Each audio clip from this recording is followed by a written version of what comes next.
भैया अब शायद इंडिया के अंदर क्रिप्टो को लेके बड़ा कुछ हो सकता है। जो ऑलमोस्ट 5 लाख करोड़ इंडिया से बाहर चले गए थे ना, वो शायद अब इंडिया पे वापस आ सकते हैं। राघव चड्ढा सर ने पार्लियामेंट में ये बात उठाई कि भैया जब तुम टैक्स लेने की बारी आए तो 30% टैक्स ले रहे हो, 1% करके ऐसे टीडीएस डिडक्ट कर रहे हो, बट इसको तुम ऐसे एसेट क्लास नहीं मान रहे हो। ऐसे कैसे चलेगा बाबू। उन्होंने ये भी बताया कि तुम टैक्स ले रहे हो वो तो ठीक है, पर हमें इन्वेस्टर प्रोटेक्शन एक्ट भी तो चाहिए, हमें प्रॉपर एएमएल फ्रेमवर्क भी तो चाहिए, यहाँ पे प्रॉपर लाइसेंसिंग भी तो हमें चाहिए। नहीं तो वजीरेक्स जैसा सीन अगर फ्यूचर में भी कभी होगा, उसका जिम्मेदारी कौन लेगा। वो भी तो एफआईयू कंप्लेंट एक्सचेंज था। बाकी उन्होंने इस पिच के अंदर और भी बहुत कुछ कहा जो उनके खुद के मुंह से आप सुन सकते हो। Legalise virtual digital assets as an asset class, क्योंकि अगर उनकी खरीद बेच पर कोई मुनाफा होता है तो 30% फ्लैट इनकम टैक्स लगता है और 1% ट्रांजैक्शन टैक्स जो अपनी वस्तु बेच रहा है उसे सरकार को जमा कराना पड़ता है। But they are somehow not recognised as an asset class. VDS जो वर्चुअल डिजिटल एसेट्स है, इन्हें एसेट क्लास का दर्जा नहीं दिया गया, जिसके चलते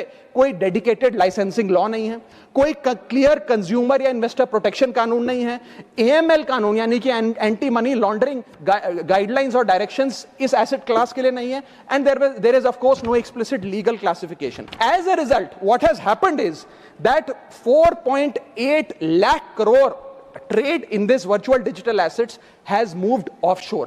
भारत के बाहर निकलकर वो अन्य देशों में, दुबई, सिंगापुर, मलेशिया और अन्य देशों में इसका ट्रेड हो रहा है जो भारतीय कर रहे हैं। What has further happened is that 180 virtual digital asset startups have moved to countries like Dubai and Singapore, and as a result जो देश, भारत देश के 12 करोड़ ऐसे लोग हैं जो इन वर्चुअल डिजिटल एसेट्स में, क्रिप्टो में, आरडब्ल्यूए यानी कि रियल वर्ल्ड एसेट में, स्टेबल कॉइन में इन्वेस्ट करना चाहते हैं, वो ऑफशोर जाकर इन्वेस्ट कर रहे हैं। जरूरत है कि हम कंप्लायंस हिंदुस्तान में लागू करें, उसे हेविली रेगुलेट करें, लेकिन उसे ऑनशोर लाएं। इसके चलते अगर ऐसा होता है तो सरकार के खजाने में 15 से 20 हजार करोड़ रुपए का इजाफा होगा, उन्हें उतना टैक्स मिलेगा।